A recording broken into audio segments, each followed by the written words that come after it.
Second oral question, Lord Faulkner of Worcester. Lords, I beg leave to ask a question standing in my name on the order paper and refer to my railway interests as is listed on the register.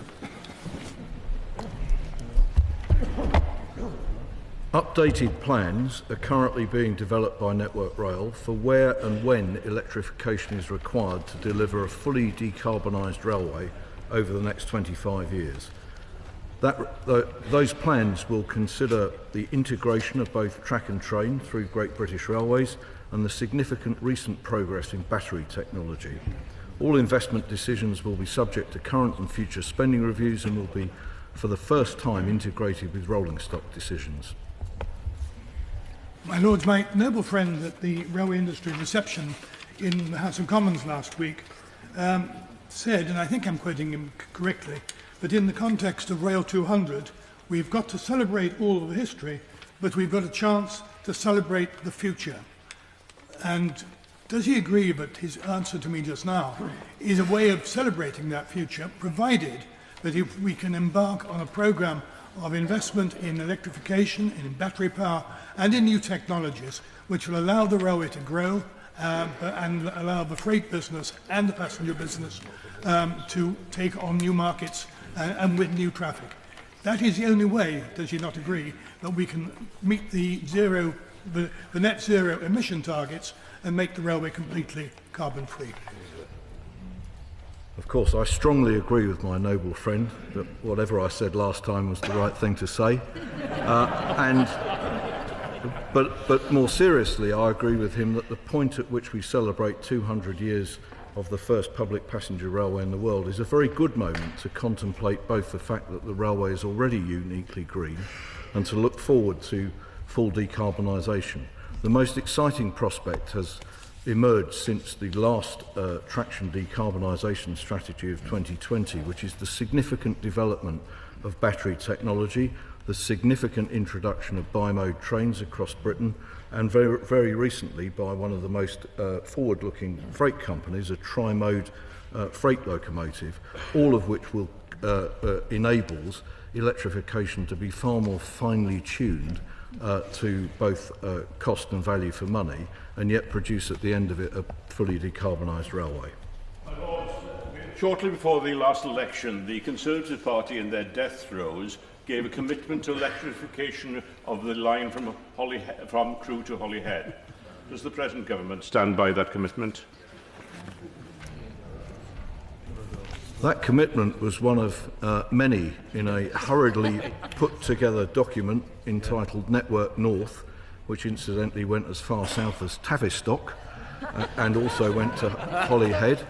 And the characteristic of that shoddy document is that virtually nothing in it was funded, nor indeed was much of it thought through.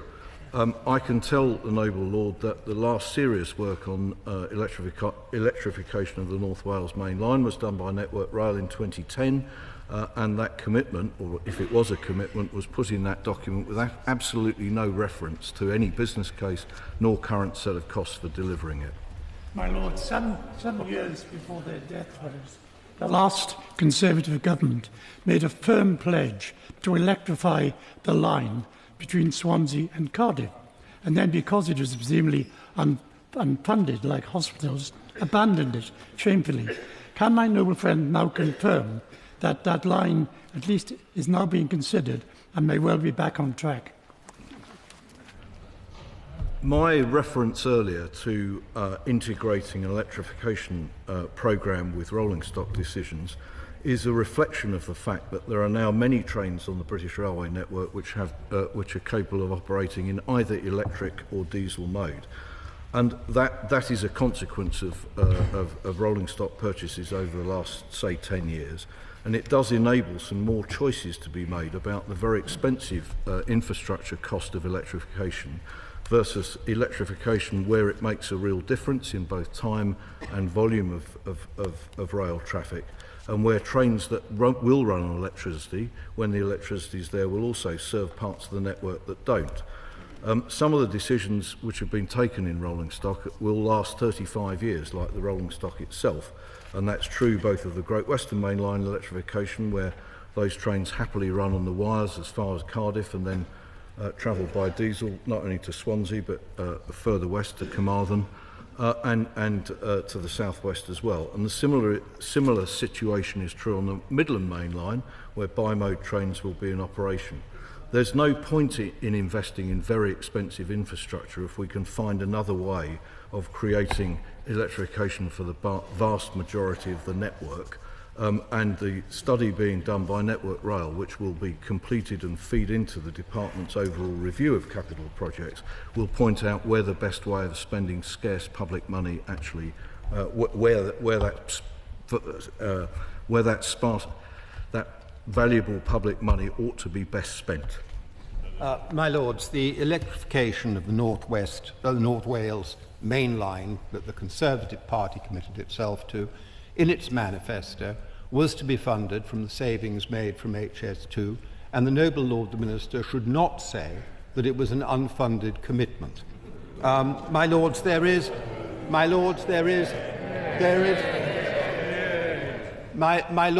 a report out today from rail partners which says that the cost of rail freight the costs of rail freight have been rising 3 times faster than the costs of carrying freight by road.